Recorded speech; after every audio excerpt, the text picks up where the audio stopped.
نہیں ہے. ایک چیز یہاں پر اور بہت رائج ہے یہ بھی کہ لوگ احرام کی 2 رکعت پڑھنے کو مسنون سمجھتے ہیں وہاں پر کہ نہیں احرام کے لیے بھائی ضروری ہے کہ پہلے نماز پڑھو. نہیں، مستحب کیا ہے کہ کوئی نماز پڑھیں جیسے اللہ کے نبی صلی اللہ علیہ وسلم نے نماز ادا فرمائی تھی اور آپ کو اللہ کی طرف سے حکم ہوا تھا صلی رکعتین فی ھذا الوادی. اس وادی وہ ذوالحلیفہ جہاں پر ہے نا وہاں پر وادی ہے. وادی سمجھتے ہیں اونچی جگہوں کے بیچ میں جو تھوڑی نیچی جگہ ہوتی. جی تو اس جگہ اور اللہ کے نبی صلی اللہ علیہ وسلم سے یہ کہ آپ نے ظہر کی نماز ادا فرمائی تھی اور اس کے بعد میں آپ نے احرام باندھا تھا. تو یہ مسئلہ ہے، یہ نہیں کہ احرام کے لیے 2 رکعت ہم کو تحیۃ الاحرام پڑھنا. نہیں، کوئی بھی نماز جو میسر ہو. کسی فرض وقت کا ہے تو فرض کی نماز آپ نے پڑھ لی، احرام کے لیے کچھ اور کرنے کی ضرورت نہیں ہے. سمجھ گئے؟ کوئی نفل کا وقت ہے، کچھ نہیں، آپ مسجد کے اندر داخل ہوئے تحیۃ المسجد کی نیت سے 2 رکعت پڑھ لو، اس کے بعد احرام. تو یہ ہے اصل، ورنہ احرام کے لیے کوئی تحیہ یا کوئی نماز نہیں ہے. اب مرد یعنی تیاری کر لیا مردوں نے. یہاں پر ایک چیز اور عورتوں کے تعلق سے احرام میں جو چلیے وہ پابندی میں بیان کریں گے انشاءاللہ، کیونکہ ان کو جو احرام کے لیے جو تیاری کرنی ہے کپڑا تو نارمل رہے گا، لیکن اب یہاں ان کو چہرے پہ نقاب نہیں باندھنا ہے اور ہاتھ میں دستانہ نہیں پہننا، گلاؤز نہیں پہننا. سمجھ گئے؟ تو یہ پابندی میں ایک طرح سے آتا ہے. اب تیاری ہو گئی دونوں کی، غسل کر لیا، وضو کر لیا، مردوں نے اپنا خوشبو لگا لیا، نماز بھی کوئی تھی پڑھ لیا جو بھی ہے. اب اس کے بعد میں احرام کا ٹائم آ گیا، اللہم لبیک عمرہ کہنے کا یا اللہم لبیک حج یا جو بھی ہے اپنی نیت کے مطابق کہنے کا. مرد کیا کریں گے؟ بلند آواز سے کریں گے. آپ خواتین کی کیا کریں گے؟ وہ بھی پڑھیں گے اللہم لبیک عمرہ، وہ بھی اپنی زبان سے ادا کریں گے لیکن بلند آواز سے نہیں. علماء نے کہا اتنی آواز ہونی چاہیے کہ اپنی آواز ان کو اپنا سنائی دے جائے. سمجھ گئے؟ لیکن اگر تھوڑی دور پر کوئی مرد ہے تو اس تک آواز نہیں پہنچنی چاہیے، کیونکہ عورت کی آواز بھی عورت ہے، اس کی آواز بھی عورت ہے. تو یہاں پر لبیک پڑھ کر کے تلبیہ پکارنا. تلبیہ کیا ہے؟ لبیک اللہم لبیک لبیک لا شریک لک لبیک ان الحمد والنعمت لک والملک لا شریک لک. یہ تلبیہ ہے اور اس کو بلند آواز سے پڑھنا چاہیے اور پڑھتے رہنا چاہیے. کب تک؟ عمرہ کرنے والے کے لیے یا جو حج کرنے ہی جا رہا ہے لیکن احرام باندھ کر ابھی گیا ہے تو کہاں تک؟ مکہ میں.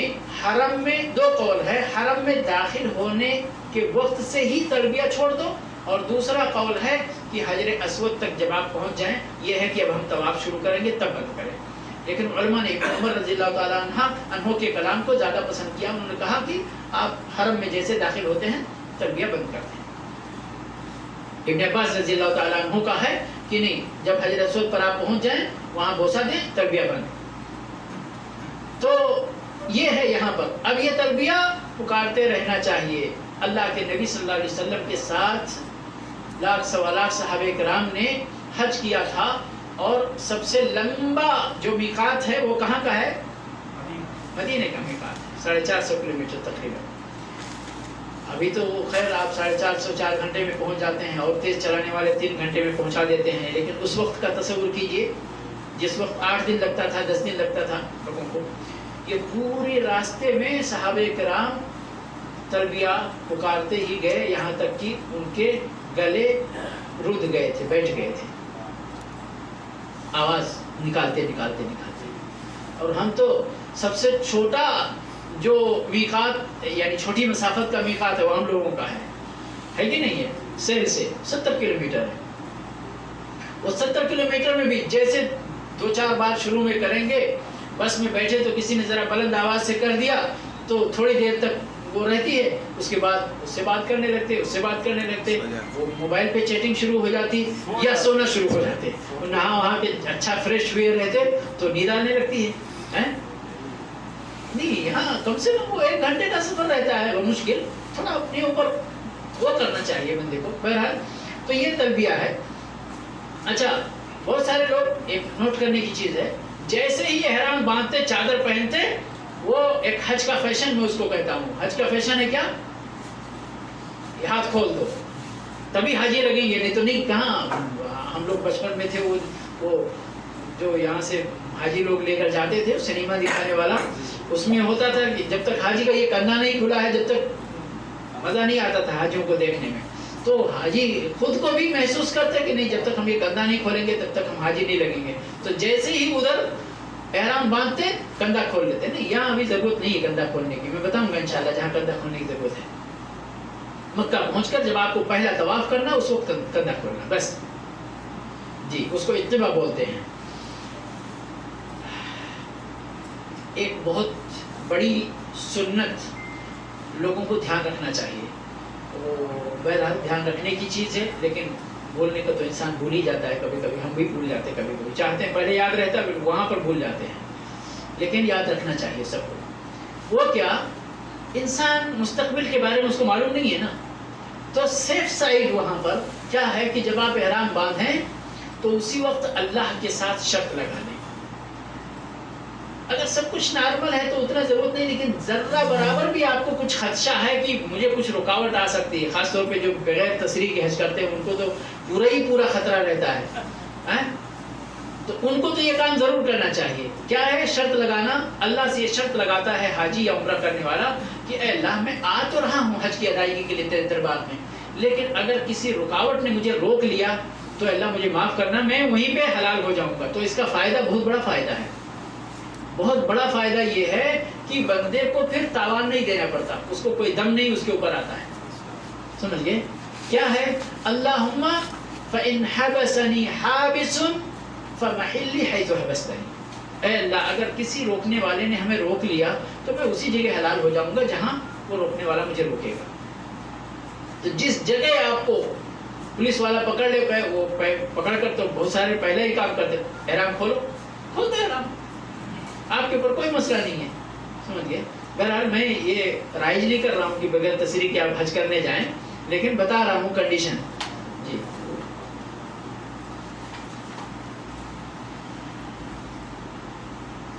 اب اگر پابندی کی بات کی جائے کہ آپ نے تو احرام باندھ لیا، احرام میں یہ بہت اہم شق ہے، بہت اہم مسئلہ ہے حج کرنے کا. آپ لوگ دیر میں آئے تو ہم بھی دیر کریں گے، اب سہنا ہی پڑے گا، کیا کریں گے. میں گھڑی دیکھ رہا ہوں لیکن کیا کروں. سب سے پہلے نمبر پر یعنی کچھ چیزیں کامن ہیں پابندی، ٹھیک ہے، وہ مردوں کو بھی کرنی ہے پابندی اور عورتوں کو بھی اس کی پابندی کرنی ہے. کچھ چیزیں ہیں عورتوں کے ساتھ، وہ یعنی وہ کام ہی عورتوں کے ساتھ خاص ہے، ورنہ پابندی مردوں پہ بھی ہے. سمجھ گئے؟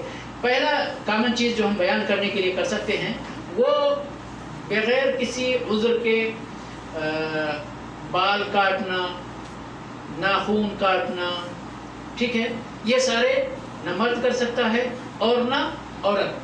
کاٹنا ہی نہیں، اکھاڑنا بھی. آپ نے یہاں سے پکڑا اور اکھاڑ دیا، کیوں اکھاڑ دیا؟ یہ بھی اس پابندی میں آتا ہے. سمجھ گئے؟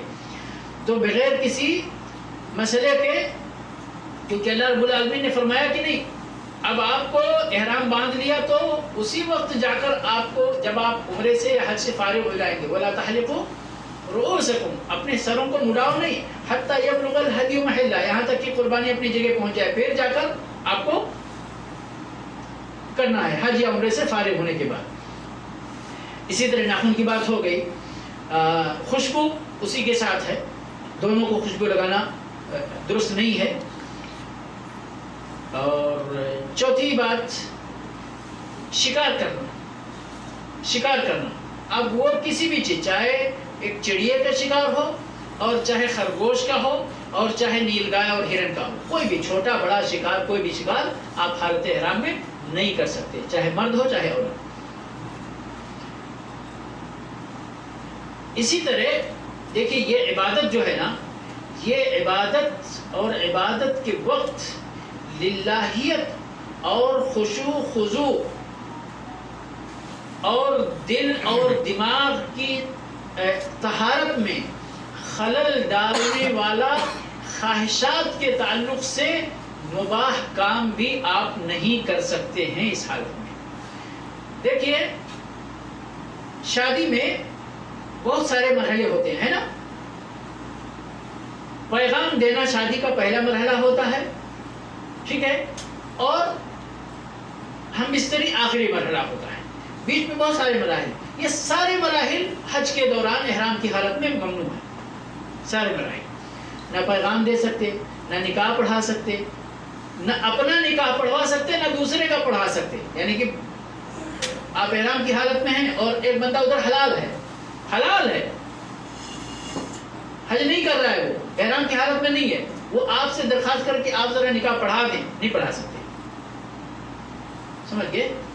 شادی کا پیغام دینا دونوں طرف سے, میاں بیوی دونوں طرف سے, نکاح پڑھانا پڑھوانا, اور یہاں تک کہ ہم بستری, اور بہت سارے, یہاں تک کہ شہوت کی نظر بھی ممنوع ہے, خواہ اپنی بیوی کا کیوں نہ, ممنوع, پابندی ہے احرام کی حالت میں. تو یہ ساری چیزیں یہ احرام کی پابندیوں میں سے شمار ہوتی ہیں. کچھ کام مردوں کے لیے خاص ہے جو انہی کے لیے پابندی ہے, جیسے سر ڈھکنا یا چہرہ ڈھکنا. سر ڈھکنا یا چہرہ ڈھکنا. اب کیسے سر ڈھکنا ہے چہرہ ڈھکنا؟ اب بہت سارے لوگ آپ دیکھے ہوں گے, اگر حج کیے ہوں گے جن لوگوں نے پہلے, کہ کچھ بسیں چلتی ہیں وہاں پر بسوں کی بھی چھت نہیں ہوتی ہے نا, اس میں حاجی بیٹھے رہتے لیکن دھوپ میں ہی بیٹھے رہتے. تو انہوں نے اسی جگہ سے وہ مسئلہ لیا ہے کہ ہمارے اوپر اب یہ سر کے اوپر ہمارا سر کھلا رہے اور اس کے اوپر پھر آسمان ہی رہے, بیچ میں کچھ نہیں رہے. تو ان کو پھر خیمے میں بھی نہیں رہنا چاہیے, پھر ہوٹل میں بھی نہیں رہنا چاہیے. سب ہے کہ نہیں؟ ہے سوال تو پیدا ہوتا ہے نا. اگر بس کی چھت نہیں ہے تو گھر کے چھت کی اجازت کہاں سے مل گئی؟ تو وہ مفہوم نہیں ہے. مفہوم یہ ہے کہ ہم مرد لوگ عام طور پہ جیسے یہ گدرا پہنتے ہیں, ٹوپی لگاتے ہیں, یا ٹھنڈے کی ٹوپی ہے, اونی ٹوپی ہے وہ لگاتے ہیں, یا اس طرح کی کوئی, یا بادشاہ لوگ تاج پہنتے ہیں. اور کنسیپٹ یہی ہے جہاں تک میں نے سمجھا کہ یہاں پر بندے کو اپنی عاجزی کا اظہار اللہ کے سامنے کرنا ہے, اور یہ سر پر رکھنے والی جتنی چیزیں ہیں وہ بندے کی شرف اور اس کی تقریم کی چیز, اس کے اعزاز کی چیز ہے, چاہے وہ تاج ہو, سونے کا ہو, چاندی کا ہو, یا یہ گترا ہو, ٹوپی ہو. اللہ کے سامنے اپنے سر کو ننگا کر کے اپنے عاجزی کا اظہار کرنا ہے, اللہ کے سامنے اپنے گداگری کا اظہار کرنا ہے, اپنے فقر اور محتاجگی کا اظہار کرنا ہے, اپنے کو بندہ ثابت کرنا ہے اپنے رب کے سامنے. سمجھ گئے؟ یہاں مردوں کے لیے. لیکن سبحان اللہ, اللہ رب العالمین کی شریعت اور شرعی حکمت پر قربان جائیے, یہ ساری چیزیں مقصود ہیں, مردوں میں بھی مقصود ہیں اور عورتوں میں بھی مقصود ہیں. عاجزی تو سب کو دکھانی ہے نا, لیکن نہیں, عورت کی کرامت, اللہ کو اس کرامت کو ختم کرنا حج میں بھی منظور نہیں. عورت کے لیے اللہ نے اجازت دیا کہ نہیں, وہ اپنا پورا پردہ کرے, اپنا سر ڈھکے. چہرہ مردوں کے لیے ہے, کھلا رہنا واجب ہے, ضروری ہے, لیکن عورتوں کے لیے جو پابندی ہے وہ پٹی چہرے پر رکھ کر جو پیچھے باندھتی ہیں وہ باندھنے کی پابندی ہے. لیکن اگر اس طرح سے اپنا دوپٹہ وہ اپنے سر کے نیچے سے اوپر سے لٹکا کر چہرہ چھپاتی ہیں تو یہ شرعاً مقصود ہے. اور عائشہ رضی اللہ تعالیٰ عنہ کی مشہور حدیث ہے کہ جب ہم اللہ کے نبی صلی اللہ علیہ وسلم کے پاس ہوتے, اپنے محرم کے پاس ہوتے, تو ہم چہرہ کھول کے رکھتے, لیکن جیسے ہی ہمارے پاس سے کوئی اجنبی گزرتا تو ہم اپنا چہرہ ڈھک لیا کرتے تھے, پردہ کر لیا کرتے تھے. سمجھئے؟ تو یہ ہے مردوں اور عورتوں میں فرق. یہاں پر ایک چیز اور جو پابندی کے طور پر میں نے بتایا تھا خواتین کے لیے, یہ گلاؤز بھی پہننا. مرد جو ہے یہ یعنی دستانہ ویسے ہی نہیں پہنتے ہیں, اور لیکن خواتین پہنتی ہیں بہرحال, لیکن یہاں اس حالت میں, حج کی حالت میں وہ دستانہ نہیں پہنیں گی. ٹھیک ہے, نقاب اور دستانہ دو چیزیں ہیں. اور وقت میں اجازت ہے, تھوڑی باتیں انشاءاللہ ضرور سرسری ہی. اب یہ آپ نے احرام باندھ لیا اور مکہ پہنچ گئے, ٹھیک ہے, اب آپ کو طواف کرنا ہے. طواف کرنا ہے. طواف کی چند اہم باتیں میں بیان کر دیتا ہوں, اسی طرح سعی کی بات انشاءاللہ, اور باقی انشاءاللہ ہمارے حافظ صاحب پورا کریں گے انشاءاللہ ہم کو باذن اللہ. آپ وہاں پہنچ گئے. اب اللہ کے نبی صلی اللہ علیہ وسلم سے حج کے سفر میں کئی جگہ غسل کرنا بھی ثابت ہے. جیسے میقات پر غسل کرنا ثابت ہے. مکہ میں داخل ہونے کے لیے آپ صلی اللہ علیہ وسلم نے غسل کیا تھا. اسی طرح سے حرم کے لیے, طواف کے لیے اگر کوئی بندہ غسل کر سکتا ہے, آپ جیسے ہوٹل میں پہنچ گئے, اپنے ہوٹل سے تیار ہو کے بہترین جائیں تو وہ تو ہے ہی, لیکن طہارت شرط ہے طواف کے لیے, یعنی باوضو ہونا. اور اگر غسل واجب آپ کے اوپر ہے تو غسل کرنا پھر یہاں واجب ہے, طہارت. کیونکہ اللہ کے نبی صلی اللہ علیہ وسلم فرمایا کہ طواف نماز ہے مگر گفتگو کرنا حلال ہے. بس اس لیے اگر گفتگو بھی کرو تو اچھی گفتگو کرو, اچھی گفتگو کرو طواف کی حالت میں. تو یہ ہے پہلی چیز. اس کے بعد میں تلبیہ آپ نے حرم میں داخل ہوتے ہی بند کر دیا یا حجر اسود تک پہنچ کر بند کیا. اب طواف کا آغاز کرنا ہے آپ کو حجر اسود سے, ٹھیک ہے. حجر اسود کو اگر آپ نے ہونٹوں سے بوسہ دیا, موقع ملا تو اچھی بات ہے, یہ اصل ہے. نہیں تو ہاتھ سے چھو سکے ہاتھ چھوئیے اور پھر ہاتھ کو بوسہ دیجیے. چھڑی ہے چھو کر بوسہ دیجیے. نہیں تو پھر یہ موقع نہیں ملا تو دور سے آپ اشارہ کیجئے, اور ہاتھ کو چومنے کی یہاں کوئی ضرورت نہیں ہے, صرف اشارہ کافی ہے. بسم اللہ اللہ اکبر یہ کہہ کر آپ طواف شروع کر دیں. واللہ ایک ہی ہاتھ کافی ہے, لیکن اگر کوئی زیادہ جذبہ ہے تو میں ہاتھ اٹھانے کی بات ہے تو اللہ عالم ایک ہی ہاتھ کافی ہے. اب آپ طواف کر رہے ہیں, ٹھیک ہے. حجر اسود سے حجر اسود تک ایک طواف آپ کا, ایک چکر, ایک شوط پورا ہوا. یہاں پر اگر آپ کا یہ پہلا طواف ہے تو یہاں پر 2 سنتیں آپ کو ان کا خیال رکھنا ہے. جو کندھا آپ نے میقات سے کھولا تھا اس کو ہم نے ڈھکا دیا تھا, وہ یہاں پر کھولنا ہے, ٹھیک ہے. پہلا طواف ہے آپ کا تو یہ کندھا داہنا اتباع بولتے ہیں اس کو. طریقہ یہ ہے کہ آپ اس طرح سے یعنی چادر اوڑے ہوئے ہیں, اس کو آپ دائیں ہاتھ اوپر نکالیں اور چادر یہاں سے لا کے یہاں کر دیں. یہ ہے اتباع, ٹھیک ہے. تو یہ آپ کو کرنا ہے پہلے طواف میں, چاہے حج کر رہے ہیں, چاہے عمرہ کر رہے ہیں, اور چاہے حج تمتع کر رہے یا حج قران کر رہے, جو بھی حج جو جس طرح کا بھی آپ حج کر رہے ہیں, آپ کو یہ اس کا خیال رکھنا ہے, ٹھیک ہے. دوسری سنت کیا ہے آپ کا, اگر پہلا طواف ہے وہ بھی تو 3 چکروں میں, فقط 3 چکروں میں رمل کہتے ہیں. اور رمل کہتے ہیں کہ تھوڑا سا نارمل اسپیڈ سے تھوڑی اسپیڈ بڑھا کر اور کندھے اچکا کر, مطلب یہ ہے یعنی پہلوانی دکھانے کے لیے جو لوگ چلتے ہیں نا, اس طرح چلنا ہے آپ کو, اس طرح چلنا. اور اس کا بیک گراؤنڈ ہے, وہ ٹائم نہیں ہے بیان کرنے کا. اس کے پیچھے یہ سنت ہے. تو بہرحال یہ 2 سنتیں آپ کو پہلے طواف میں ان کا لحاظ رکھنا ہے. ایک چکر ہے, دعا کچھ بھی مانگیں آپ, لیکن یاد رکھیں دعا صحیح اور درست مانگیں, اپنے دل سے مانگیں. صرف کتابوں میں پڑھ کر رٹے ہوئے طوطے کی طرح کیا پڑھتے جا رہے ہیں کچھ بھی معلوم نہیں, یہ سب نہیں ہونا چاہیے. آپ دل سے دعا مانگو, جو مانگو وہ سمجھ کر مانگو, سمجھ گئے. جب آپ طواف کرتے کرتے رکن یمانی پر پہنچیں تو وہاں سے لے کر کے حجر اسود تک, رکن حجر اسود تک ربنا آتنا فی الدنیا کی دعا مسنون ہے مانگنا. باقی چکر میں آپ جو دعا چاہو وہ مانگو. ایک چکر آپ کا پورا ہوا, حجر اسود پر پہنچ کر وہی 3 کنڈیشن.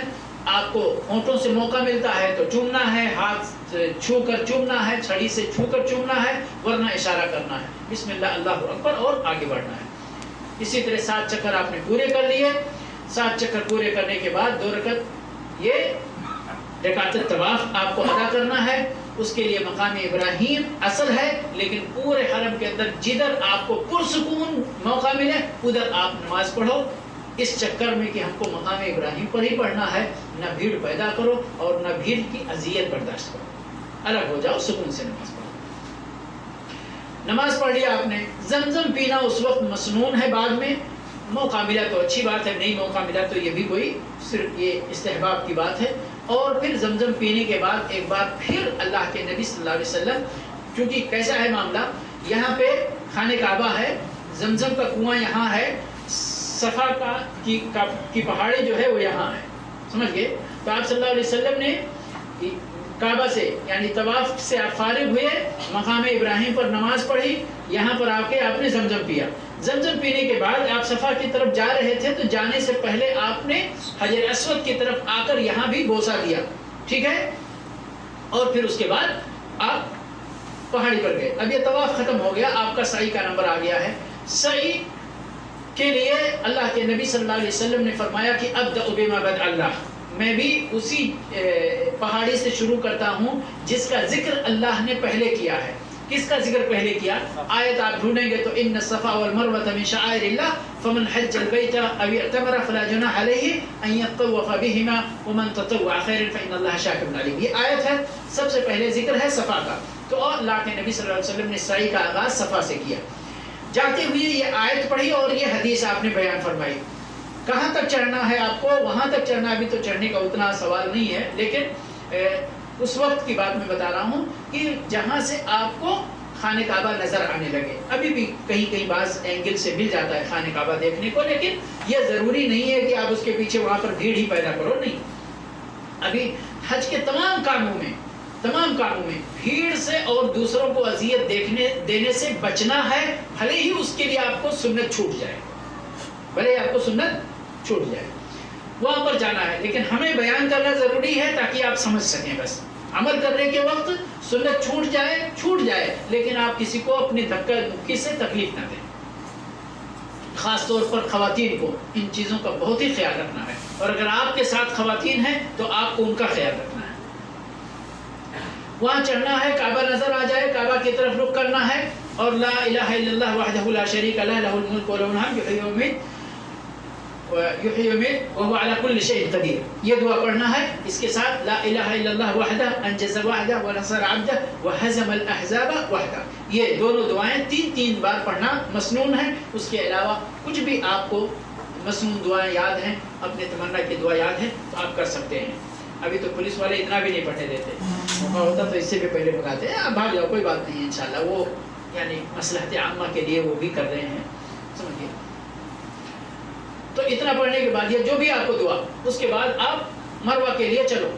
آپ جیسے ہی مروہ کے لیے چلیں گے، تھوڑی دور کے بعد آپ کو گرین لائٹ نظر آئے گی، اس لائٹ سے لے کے دوسری گرین لائٹ تک، اب تو پورا لائٹ وہاں تک کر دیا ہے، بیچ میں سلسلہ منقطع نہیں ہے، پورے پہ نشانی ہے، وہاں تک آپ کو دوڑنا ہے۔ اب وہ دوڑنا بے تحاشا نہیں دوڑنا ہے کہ جس کو جو بھی آپ کے راستے میں آ جائے اس کو گراتے پڑھاتے چلے جائیں، آپ کو دوڑنا ہے، خواتین کو نہیں دوڑنا ہے۔ اور اگر آپ کے ساتھ خواتین ہیں، خواتین کے غائب ہونے کا خطرہ ہے تو آپ بھی ان کے ساتھ نہیں دوڑیں گے، ان کے ساتھ چل کر جائیں گے، سمجھ گئے؟ لیکن اگر آپ اکیلے ہیں، دوڑنا ہے تو نارمل دوڑنا ہے۔ حاجر علیہ السلام نے یہاں دوڑ لگائی تھی، کیونکہ پہاڑی سے اترتے یہاں سے وہاں تک یہ صفا کا سلسلہ یہاں پہ آ کے ختم ہو جاتا تھا، اور پھر برابر زمین تھی، اور دوسرا جو جہاں پہ نشان لائٹ ہے وہاں سے پھر مروہ کا سلسلہ شروع ہوتا تھا۔ تو جب چڑھائی آتی تھی تو ان کی اسپیڈ کم، اور جب اتار رہتا تھا تو اسپیڈ کم، برابر زمین میں وہ دوڑتی تھی۔ اسماعیل علیہ السلام کے لیے پانی کی تلاش تھی نا جی، تو انہی کی یاد میں اتنی دور دوڑنا ہے، باقی نارمل چلنا ہے۔ مروہ پر بھی آپ اسی طرح کا کام کریں گے جس طرح آپ نے صفا پر کیا، ٹھیک ہے؟ اسی طرح اب یہاں فرق طواف کے شوط میں اور اس کے شوط میں فرق یہ ہے کہ طواف کا حجر اسود سے حجر اسود ایک راؤنڈ ہوتا تھا، ٹھیک ہے، ایک چکر۔ یہاں پر نہیں، یہاں صفا سے مروہ تک ایک، مروہ سے صفا تک ایک ہو گیا۔ میں نے سنا اللہ عالم کس کے بارے میں کہ ایک شیخ تھے بہت انڈیا کے، یہاں دراصل پریکٹیکل کا مسئلہ ہے، یہ کچھ چیزیں تھوڑا یاد رکھنے کی ہوتی ہیں۔ ایک زمانہ تک یعنی درس حدیث دیا، لیکن یہاں آئے تو طواف کی طرح سعی بھی کیا، یعنی کہ صفا سے لے کر صفا تک ایک چکر، صفا سے لے کر صفا تک ایک چکر، جبکہ یہاں الٹا ہے معاملہ۔ تو آپ کی سعی ختم ہوگی کہاں پر؟ مروہ پر، کیونکہ صفا سے مروہ ایک، مروہ سے صفا 2، 3، 4، 5، 6 اور 7 ختم ہو گیا، ٹھیک ہے؟ اب یہ ہو گئی آپ کی سعی مکمل ہو گئی۔ اب جو لوگ عمرہ کرنے والے ہیں وہ اپنا بال کٹائیں گے یا شیونگ کریں گے، ٹھیک ہے؟ اب جیسے بہت سارے ہم لوگ یہاں سے جاتے ہیں جن کے پاس ٹائم نہیں ہوتا ہے، تو وہ کہتے ہیں ہم کیا کریں؟ تو اگر عمرہ میں کٹنگ کر لیں تاکہ ان کو شیونگ کا موقع رہے حج میں، تو یہ زیادہ بہتر صورت ہے۔ جو لوگ پہلے سے لمبے آ جاتے ہیں ان کو پہلے بھی شیونگ کریں، بعد میں بھی شیونگ کریں، ان کو بال نکل آئے گا، کوئی مسئلہ نہیں ہے۔ نہیں تو دونوں حالتوں میں بھی دونوں کر سکتے ہیں، کوئی مسئلہ نہیں انشاءاللہ۔ اس کے بعد اب یہاں پر تمتع والے کو تو بال کٹانا ہی کٹانا ہے، عمرہ مکمل کرنا ہے، پھر انتظار کرنا ہے۔ قران والے کو اور افراد والے کو یہاں اتنا صحیح بھی کر لیا تب بھی اب احرام نہیں کھولنا، انتظار کرنا ہے 8 تاریخ کا، ٹھیک ہے؟ 8 تاریخ آنے پر تمتع کرنے والا جہاں بھی جس ہوٹل میں بھی ہے، اپنے دوست کے گھر کہاں بھی ہے، جدہ بھی چلا گیا تو بھی اسی جگہ سے احرام باندھے گا حج کا اور مینا جائے گا۔ باقی جو لوگ احرام میں ہیں وہ مینا جائیں گے، ٹھیک ہے؟ یوم الترویہ مینا میں 5 نمازیں پڑھیں گے اور 9 تاریخ کی صبح 8 بجے تقریباً یا 7 بجے، اگر حملے والے آپ کو 3 بجے 2:30 بجے 4 بجے 4:30 بجے آپ لے جا رہے ہیں تو جاؤ، کوئی بات نہیں، بے کھٹک انشاءاللہ، کوئی مسئلہ نہیں۔ مسنون چیزیں نظر انداز کی جا سکتی ہیں۔ آپ کو عرفہ کے اندر وقوف عرفہ کرنا ہے اور مغرب تک کرنا ہے، مغرب کے بعد کوچ کرنا ہے، مزدلفہ میں فجر تک گزارنا ہے، فجر کی نماز پڑھنے کے بعد مینا کے لیے کوچ کرنا ہے تھوڑا اجالا ہونے کے بعد، اور پھر انشاءاللہ مینا کے یوم النحر اور یوم ایام تشریق گزارنا ہے، طواف افاضہ کرنا ہے۔ اور جنہوں نے سعی نہیں کیا ہے تمتع والے طواف افاضہ کے ساتھ لازمی طور پر سعی بھی کریں گے، اور جو افراد کرنے والے ہیں یا قران کرنے والے ہیں اگر پہلے سعی کر لیا ہے تو آج سعی سے ان کو چھٹی ہے، اور اگر نہیں کیا ہے تو طواف افاضہ کے ساتھ سعی بھی کرنی ہے ان کو۔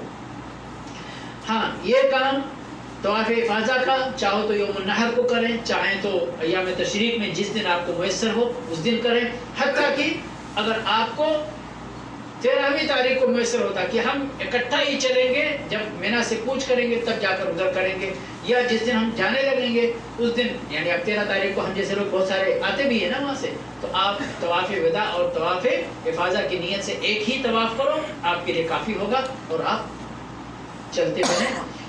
بہرحال اب وقت میں گنجائش نہیں ہے کہ کچھ اور میں آگے بڑھا سکوں، انشاءاللہ آگے 2 درس ابھی ہمارے انشاءاللہ حافظ صاحب لیں گے اور اللہ جزائے خیر دے، جس میں پہلا درس تو انشاءاللہ حج کے تعلق سے ہی ہوگا، دوسرے درس میں شیخ کے اپنے امکانیات کے حساب سے اگر حج کا کچھ حصہ باقی رہے گا تو انشاءاللہ اس میں لیں گے، نہیں تو قربانی کے احکام وغیرہ اس میں دوسرے درس میں بیان کر سکتے ہیں باذن اللہ تعالی۔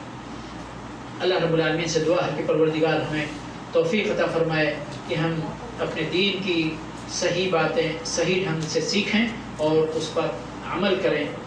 تو آخر دعوانا الحمدللہ رب العالمین وصلی اللہ علی نبینا محمد وعلی آلہ واصحابہ اجمعین۔